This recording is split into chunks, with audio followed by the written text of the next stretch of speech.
ಭಾಷೆ ಅನ್ನೋದು ನಾವು ಹೊರಾವರಣದಿಂದ ಕಲಿತೀವ ಅಥವಾ ನಮ್ಮಲ್ಲಿಯೇ ಅಂಥದ್ದೊಂದು ಶಕ್ತಿ ಈಗಾಗಲೇ ಅಂತರ್ನಿಹಿತವಾಗಿ ಇರುತ್ತದ? ನೋಮ್ ಚಾಮ್ಸ್ಕಿ ಅಂತವರು ಅಂತರ್ನಿಹಿತವಾಗಿ ಇರುತ್ತೆ.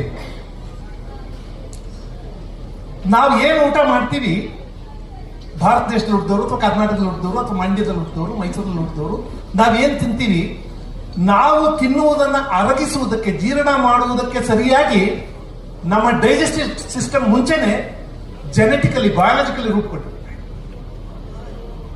ನಾಳೆ ನಾನು ತಿನ್ನೋ ಚಪಾತಿಯನ್ನ, ಮುದ್ದೆನ, ಹುರುಳಿಕಾಳನ್ನ, ಅವರೆಕಾಳನ್ನ, ಹಲಸಂದೆ ಕಾಳನ್ನ, ಸೊಪ್ಪನ್ನ ಅದನ್ನ ಅರಗಿಸುವುದಕ್ಕೆ ಬಯಾಲಜಿಕಲಿ ನನ್ನ ಡೈಜೆಸ್ಟಿವ್ ಸಿಸ್ಟಮ್ ರೆಡಿಯಾಗಿ ಬಂದ್ಬಿಡುತ್ತೆ.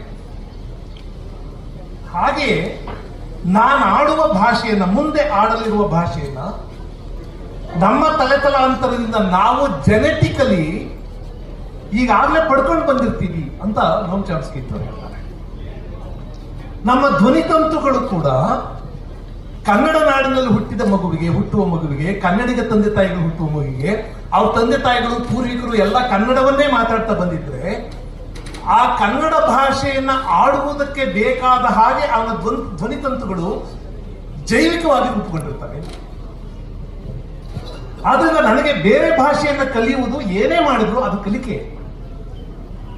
ಆದ್ರೆ ಆಯಾ ಭಾಷೆಯವರಿಗೆ ಆ ಭಾಷೆಯ ಒಳಹುಗಳು ಪ್ರಾಪ್ತವಾಗುವ ಹಾಗೆ ನಮಗೆ ಪ್ರಾಪ್ತವಾಗ್ತದೆ.